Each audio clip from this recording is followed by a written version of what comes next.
नमस्कार, मैं हूं आपके साथ अनिकेत राज और आप देख रहे हैं आप अभी तक। इस वक्त मैं मौजूद हूं उत्तर प्रदेश के गाजीपुर में, जो कि कहा जाता है पूर्वांचल का ये हॉट सीट है।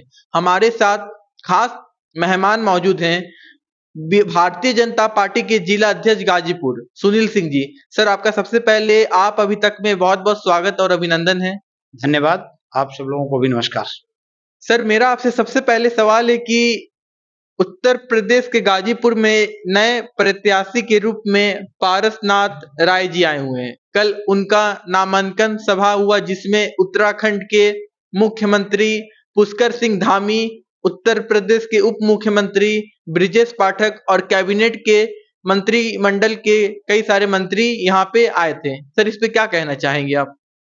ये नामांकन की प्रक्रिया एक प्रक्रिया है। उस प्रक्रिया के तहत केंद्रीय नेतृत्व और प्रदेश नेतृत्व ने हमको इतना ढेर सारा आशीर्वाद दिया, इसलिए उन लोगों के प्रति अपना आभार भी व्यक्त करता हूँ।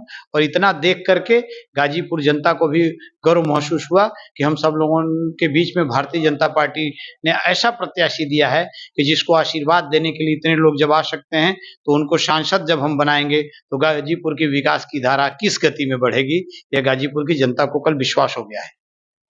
सर, एक नए प्रत्याशी के रूप में है पारसनाथ राय, और बात किया जाए 2014 से 2019 के बीच में मनोज सिन्हा जी यहाँ पे सांसद थे। तो क्या लगता है इस बार पारसनाथ राय जी गाजीपुर से विजय प्राप्त करेंगे? एक तो पहले इस बात को मैं आपको रोकता हूं, पारसनाथ राय जी नए प्रत्याशी नहीं है।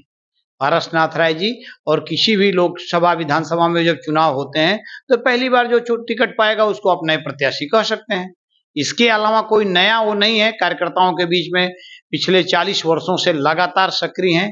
एक एक कार्यकर्ता और पहचानते हैं उनको, उसमें कोई अलग से उनको प्रयास नहीं करना है। और अब जिस दिन से वो प्रत्याशी घोषित हुए हैं और कल जब नामांकन हुआ, उस नामांकन को ही देख करके गाजीपुर की जनता ने स्पष्ट कर दिया है कि हमारे प्रत्याशी पारसनाथ राय जी भारी मतों से चुनाव जीतने वाले हैं।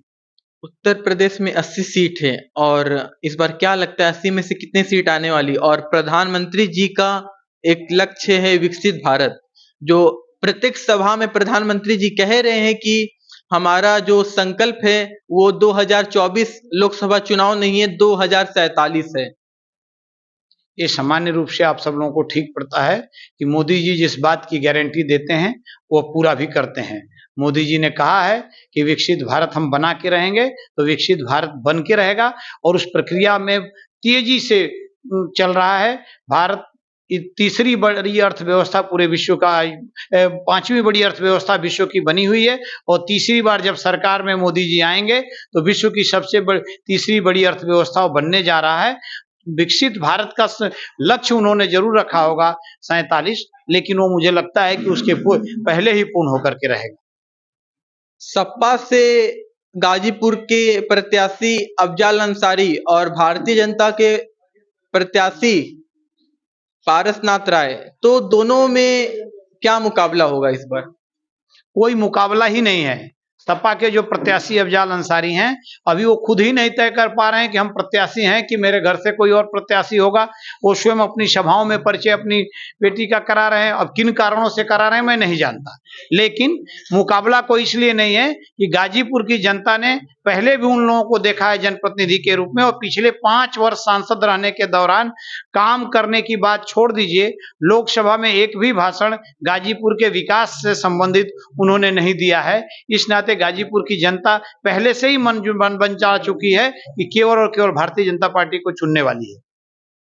अखिलेश यादव कई सारे विपक्ष सवाल उठाए हैं कि बीजेपी गाजीपुर में कोई कार्य नहीं किए, जिससे गाजीपुर ठप पड़ा हुआ है। अखिलेश यादव को इस बात को कहने का हक नहीं है।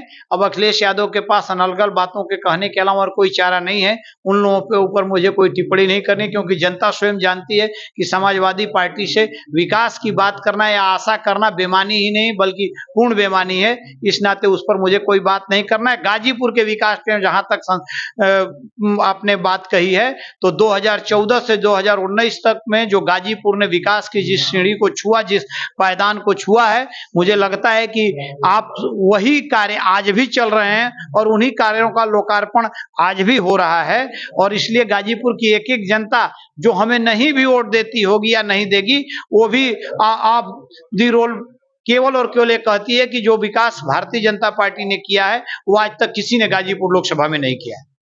कांग्रेस के राहुल गांधी रायबरेली से चुनाव लड़ रहे हैं। अब ये उनका विषय है, अगर वायनाड से नहीं संतुष्ट होंगे तो हो सकता है रायबरेली फिर आ गए होंगे। वायनाड चुनाव लड़ लिए, या लड़ना था तो पहले ही घोषणा करना चाहिए, तो ठीक है, उनको लगता है कि मुझे वायनाड ने नकार दिया है तो शायद रायबरेली फिर आ गए हैं, यहाँ से भी नकार दिए जाएंगे, क्योंकि ये तो तय है कि 80 से 80 सीटें भाजपा जीत रही है, तो उसमें रायबरेली और अमेठी कोई 80 से बाहर थोड़े है। आम आदमी पार्टी के जो मुख्यमंत्री है अरविंद केजरीवाल, वो कल जेल से बाहर आ गए हैं। ये न्यायिक प्रक्रिया है, वो जेल में न्यायिक प्रक्रिया के माध्यम से गए थे और जेल से बाहर भी न्यायिक प्रक्रिया के माध्यम से आए, तो ऐसा नहीं है कि उनके ऊपर जो दोषारोपण है उससे उनको मुक्ति मिल गई है। वो जमानत की एक प्रक्रिया है, उसके अंतर्गत वो पाए हैं। दोष सिद्ध या दोष मुक्त दोनों वो भी नहीं है। वो जिस प्रकार से एजेंसियों का काम है वो कर रही हैं, और निश्चित रूप से इतने लंबे समय तक के बाद भी न्यायालय ने जमानत नहीं दिया, और जो टिप्पणियां न्यायालय ने किया है उसके आधार पर यह लगता है, अब तो उनके दलों के लोगों ने भी कहने लगे हैं, उनके ही विधायक और सांसद मंत्री कहने लगे हैं कि प्रक्रियाओं को देख करके कहीं ना कहीं लग रहा है कि हमारे पार्टी में कहीं ना कहीं गोलमाल है। ये अब मुझे नहीं कहना है, तो उनके ही दल के नेता कह रहे हैं। ऐसे कहा जाता है कि जिस प्रत्याशी या जिस कार्यकर्ता पे आरोप लगता है अदर पार्टी पे, वो जब भारतीय जनता पार्टी जब ज्वाइन कर लेते हैं तो उनपे आरोप खत्म हो जाता है। ये बात एकदम सरासर गलत है। किसी के ऊपर से ये बात दावे के साथ मैं कह सकता हूं कि किसी का आरोप समाप्त नहीं हुआ है, और जो प्रक्रिया जिसके ऊपर चल रही है, जिस पे आरोप पत्र ये हो गया है, वो न्यायिक प्रक्रिया में रुका होगा। न्यायिक प्रक्रिया की अपने देश में एक प्रक्रिया है, और निश्चित रूप से उसका पालन सबको करना चाहिए, हम भी करते हैं। आखिरी सवाल, पारसनाथ राय जी गाजीपुर से अगर विजय प्राप्त करते हैं तो क्या लगता है विकास की गंगा की शुरुआत हो जाएगी? पारसनाथ राय जी भारतीय जनता पार्टी के राजग के प्रत्याशी हैं, और इस बात को गाजीपुर जानता है कि भारतीय जनता पार्टी जब रहती है तो किस प्रकार से किस गति में विकास होता है। इसके लिए कोई अलग से कहने की आवश्यकता नहीं है। गाजीपुर की एक एक जनता जानती है कि भारतीय जनता पार्टी जब भी आती है तो किस प्रकार का विकास करती है। आप अपना कीमती समय दिए, बहुत बहुत धन्यवाद। आप एक छोटी सी बड़ी खबर के लिए आप हमारे साथ बने रहिए आप अभी तक पर, तब तक के लिए धन्यवाद। कैमरामैन राज के साथ अनिकेत राज, गाजीपुर, उत्तर प्रदेश। देश और दुनिया की खबरों से अपडेट रहने के लिए आप अभी तक न्यूज चैनल को सब्सक्राइब करना ना भूलें, और साथ ही हर न्यूज का नोटिफिकेशन पाने के लिए बेल आइकन को भी दबाएं।